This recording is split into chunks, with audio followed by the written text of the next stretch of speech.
आओ उस दुकान पे देखते हैं। क्या हाल है आपके? जी ठीक हूँ मैं। अच्छा, मुझे 1 किलो ये लौकी दे दी। रुके, 1.5 किलो कर दें, ज्यादा चाहिए होगी ना? सुनो, लौकी के साथ बैंगन भी ले लो, बैंगन का भुर्ता बनाएंगे। ठीक है, बैगन भी ले लेते हैं। एक काम करें, 2 किलो बैगन भी दे दें, लेकिन बैगन जरा देख कर दीजिएगा, ताज़ा होना चाहिए, क्योंकि आज घर पे बहुत खास मेहमान आने वाले, समझ लेना। लैला, क्यों ना आज रात दमीर को हम अपने घर रुकने के लिए कहें? हाँ बिल्कुल, क्यों नहीं। हमारा इतना बड़ा और खूबसूरत घर है, वो क्यों मना करेगा। और वैसे भी इसके अलावा उसके पास कोई चारा है। फिर आज रात सीलिन की माँ से हम बात करने की कोशिश करेंगे। उसका बाप गुस्से का थोड़ा तेज लगता है, लेकिन उसकी माँ हमारे काबू आ सकती है। हाँ, ये तो सही कहा तुमने। और हाँ, काम बन भी सकता है अगर हम ये जाहिर कर दें कि इन दोनों की जोड़ी बहुत अच्छी लगेगी, खुश रहेंगे दोनों। सही कहा तुमने।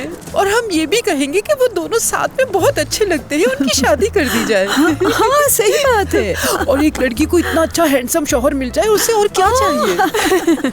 हाँ? फिरोज, तुम्हें क्या लगता है वो भतीजे वाला आइडिया काम कर जाएगा ना? क्यों नहीं, हमारा भतीजा है ही इतना हैंडसम। हाँ, इसमें कोई शक नहीं, हैंडसम तो है। हाँ भैया, इस बात से याद आया, 1 किलो लाल टमाटर भी तोल दीजिए। जी ठीक है। और देखिए, एक भी खराब नहीं होना चाहिए। बेफिक्र हो जाइए।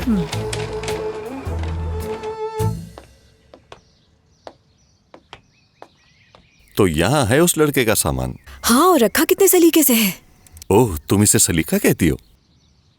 देखो, उसने तो पेंटिंग्स भी लगा रखी हैं, जैसे ये उसी का घर हो। अरे समी, आप हमेशा उल्टा ही क्यों सोचते हैं। ये उसने नहीं, बल्कि घर के पुराने मालिक ने लगाए होंगे। ये सूटकेस उठाकर बेड पे रख दें। देखो खोलकर।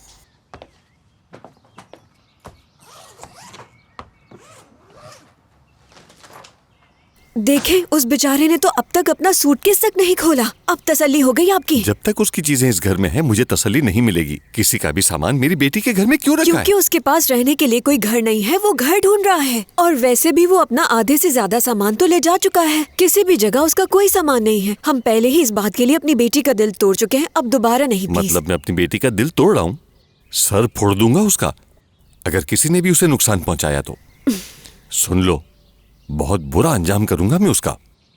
किसी को भी अपनी बेटी को नुकसान नहीं पहुंचाने दूंगा। अच्छा ठीक है, अब ज्यादा गुस्सा मत करें। पहले ही आपका बीपी इतना बढ़ चुका है। जाइए, जाकर थोड़ा आराम कर लें। हम सही लोकेशन पर तो आए हैं ना? हाँ, जगह तो यही बताई थी। अरे, तुम आ गए? ओह, तुम भी साथ आए हो। मुझे अंदाजा नहीं था कि तुम भी आओगे। आइडिया तो मुझे भी नहीं था। चलो, ये तो अच्छा हो गया कि मैं अपने साथ एक एक्स्ट्रा ग्लास लेकर आ गई। ये पकड़ो। बहुत शुक्रिया। तुम भी लो।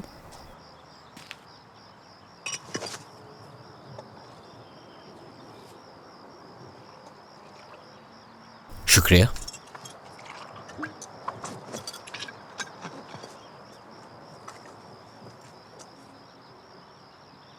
मैं चाहता हूं कि तुम्हारा जो प्रोजेक्ट है वो बुराक देखे। अच्छा, बुराक देखेगा? ठीक है। हाँ, तो ये बताओ, ये जगह कैसी है? कितनी पुरसुकून और कितनी अच्छी जगह है ये। मुझे ये जगह बहुत अच्छी लगती है। क्या ख्याल है? ये जगह तो बहुत अच्छी है, मगर मुझे यहाँ पे कोई यतीम खाना नजर नहीं आ रहा। ये जमीन मेरे बाबा की है और मैंने हमेशा ऐसी ही जगह का ख्वाब देखा था, जहाँ छोटे बच्चों की देखभाल अच्छी तरह से हो सके। इसी बारे में बात करने के लिए मैंने तुम्हें यहाँ पर बुलाया। लेकिन यिल्दिरिम साहब से इस बारे में कभी किसी किस्म की बात नहीं हो सकी है हमारी। मुझे लगता है कि ये सब करने से पहले हमें उनसे बात करनी चाहिए। जानती हूँ, मेरे बाबा यहाँ पर एक होटल बनाने वाले हैं, क्योंकि वो चाहते हैं कि हर तरफ शानदार होटल्स हों। लेकिन मुझे ये लगता है कि यतीम बच्चों के लिए ये जगह बेहतर रहेगी। तुम क्या कहोगे इस बारे में? हाँ, वैसे बात सच है, क्योंकि ये जगह तो वाकई बहुत शानदार है। बस यिल्दिरिम साहब की इजाज़त मिल जाए ताकि पेपर वर्क ख़त्म करके काम शुरू किया जाए। फिर उसके बाद सबसे पहले हम यहाँ पर लकड़ियों से एक स्ट्रक्चर तैयार करेंगे, जहाँ सबसे पहले बच्चों की साफ सफाई का ख्याल रखा जाएगा। और हाँ, एक गार्डन भी, जिसमें बच्चों के लिए खेलने कूदने का इंतजाम होगा। सिक्योरिटी का भी ख्याल रखा जाएगा। पानी की सप्लाई, सेवरेज और बिजली की भी जरूरत पड़ेगी। वैसे यहाँ करीब में कोई अस्पताल भी नहीं है, और अगर अचानक यहाँ किसी को कुछ हो जाए तो हमें उसके लिए भी कुछ इंतजाम करना बहुत ज़रूरी है। कितनी अच्छी सोच है तुम्हारी। ठीक है बुराक, तो तुम इस पर काम शुरू कर सकते हो ना? एग्जाम्पल्स के लिए कुछ प्रोजेक्ट्स हैं मेरे पास, वो मैं भेज दूंगी तुम्हें। अच्छा, तो अब मैं चलता हूँ और आप इस पिकनिक को एंजॉय करें। फिर मिलते हैं बुराक। हाँ बुराक, तुम यहाँ लारा के साथ बैठकर सारे रेफरेंसेस देख लो। तुम इस प्रोजेक्ट के मैनेजर हो, तुम्हारा यहाँ होना जरूरी है। अलारा, मुझे एक जरूरी काम से जाना होगा। मैं समझ सकती हूँ दमीर, लेकिन इस प्रोजेक्ट का इंचार्ज तुम्हें बनाया गया है और तुम्हारे मुआहदे को कबूल करने के बदले में मेरे बाबा की एक यही शर्त थी। अलारा को शायद इस बात का अंदाजा नहीं है कि अब इस प्रोजेक्ट को मैं देख रहा हूँ। RMM मेरे फादर की कंपनी है, मगर इस वक्त दमीर साहब उसके डायरेक्टर हैं। तो आप हरगिज परेशान ना हो, हम इस बारे में कंसल्ट करते रहेंगे आपस में। परेशान मत हो, मैं ये खुद देख रहा हूँ।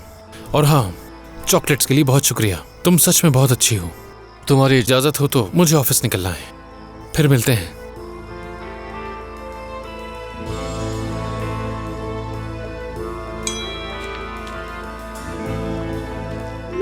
कब तक आओगे? हम इंतजार कर रहे हैं यहाँ। अरे तुम खड़े खड़े क्या सोच रहे हो? यहाँ आकर बैठो ताकि मैं तुम्हें प्रोजेक्ट के बारे में कुछ बता सकूं। एक काम करें, आप मुझे ये सारी चीजें ईमेल कर दें और मैं देख लूंगा। मैं तुम्हें ये बिल्कुल भी मेल नहीं करूंगी, इसीलिए अब यहाँ पर आकर बैठो और ध्यान से सुनो जो मैं तुम्हें बताऊंगी। मुझे आपसे कोई मसला नहीं है, मगर मेरी एक और मीटिंग है और वो क्लाइंट मेरा इंतजार नहीं कर पाएगा, और अगर मैं लेट हो गया ना तो वाकई मुझे जान से मार देगा। तुम परेशान मत हो, ऐसा कुछ भी नहीं होगा। अब बैठो यहाँ आकर और आप कहना बंद करो। मेरा नाम अलारा है। मुझे जब भी कोई आप कहकर बुलाता है मुझे बहुत बुरा लगता है। हाँ ठीक है।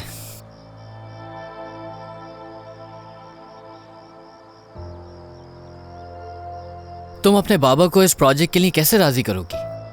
मैं ये समझ सकता हूँ कि तुम चाहती हो कि तुम्हारे बाबा तुम्हारी तरफ से खुश हो जाएं, मगर ये मुश्किल काम है। और मेरे अंदाजे के हिसाब से यतीम खाना भी तुम उन्हें गिल्ट देने के लिए बना रही हो। वाह वाह, बहुत सही समझा है तुमने। तुम बात जारी रखो, मैं सुन रही हूँ। दरअसल मेरा भी तुम्हारे जैसा तजर्बा है। मेरा और मेरे बाबा का रिश्ता भी कुछ ऐसा ही है कि मैं जितना उनको इम्प्रेस करना चाहता हूँ वो उतना ही दूर जाते हैं। बुराक, अगर तुमने मुझे इतनी अच्छी तरह से जान लिया है तो तुम ये जान लो कि गुस्से में मैं अपने बाबा से ज्यादा खतरनाक हूँ। तुम्हें लगता है कि मैं तुम्हें गुस्सा दिलाने आया हूँ यहाँ?